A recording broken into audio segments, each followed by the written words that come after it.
In the Community of the Wrongly Accused article linked below, they highlight how feminists refuse to debate the validity of their memes. Quote, "At UC Santa Barbara, Young Americans for Liberty recently sponsored a talk titled, 'Is There a Rape Epidemic? Rape, Hysteria, Due Process, and Free Speech?' The sponsors of the event took issue with the college rape epidemic meme and that 1 in 5 college women are raped. On the Facebook event listing for this event, the sponsors explained this event was intended to be a panel discussion with propositions from both sides of the argument. Yet we have found it incredibly difficult to find anyone who is willing to present the affirmative position that there is indeed a rape epidemic on college campuses and that the measures taken by the universities to combat these problems are therefore fair/justified. The Facebook listing goes on to state the following. We have contacted every single feminist studies professor at UCSB, but none are willing to present the affirmative position. It then quotes a professor from the school's feminist studies department who purportedly said, "It is important to not have debates." Close quote. They go on to cite other prominent feminists who derisively dismiss efforts to openly debate memes like this.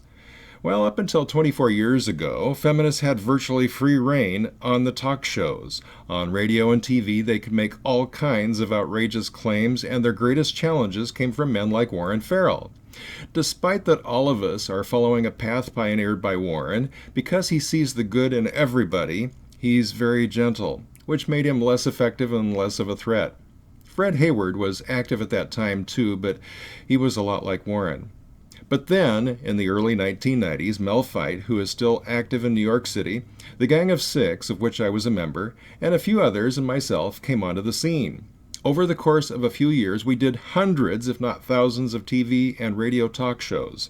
And myself, I did almost 200 radio talk shows.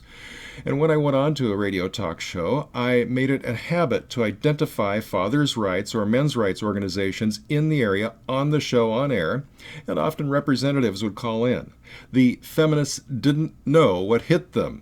During one TV talk show that Malphite and I just happened to do together, while we were discussing domestic violence statistics, one of the feminist experts flew into a rage, jumped to her feet, and made as if she was going to hit Mel. Literally, she was like that. Quick to react, Mel pointed out that she was threatening him. "She's threatening me." That's what he did. That's how it went on show after show until they suddenly stopped. Feminists began refusing to come on the air with us. Over the course of just 2 or 3 years, talk shows featuring guests to debate serious issues were replaced by Jerry Springer-type shows featuring the dregs of society. Being bullies, the feminists ran like yellow-bellied cowards from the confrontation with people ready to stand up to them in the eyes of the public. You get the same cowardly behavior from the cultural Marxists who focus on racial issues. They're willing to march, protest, and riot in the streets. They're willing to set off fire alarms, shriek and shout down guests in lecture halls, and they have wealthy organizations to pressure and intimidate college administrations to prevent a fair hearing of the facts.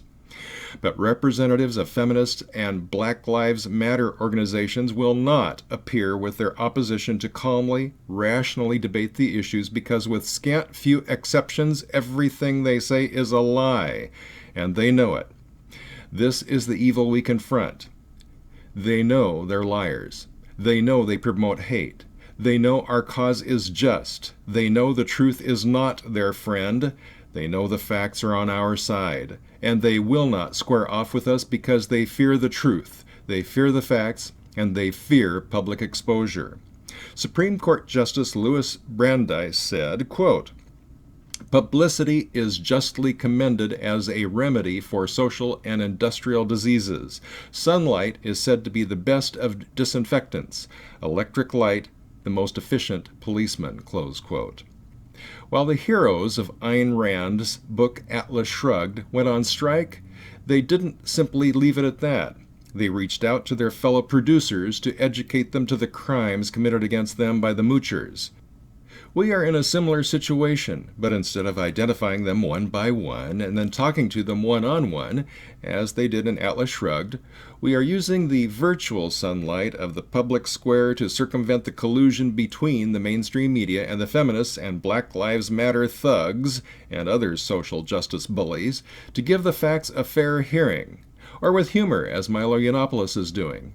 When the "boys are icky, throw rocks at them" t-shirts came out, I responded with "feminists are funny, cast aspersions at them." Humor can be very effective, as Milo is proving, and I hope to see more of it deployed to counter these thugs, as they deserve only our derision.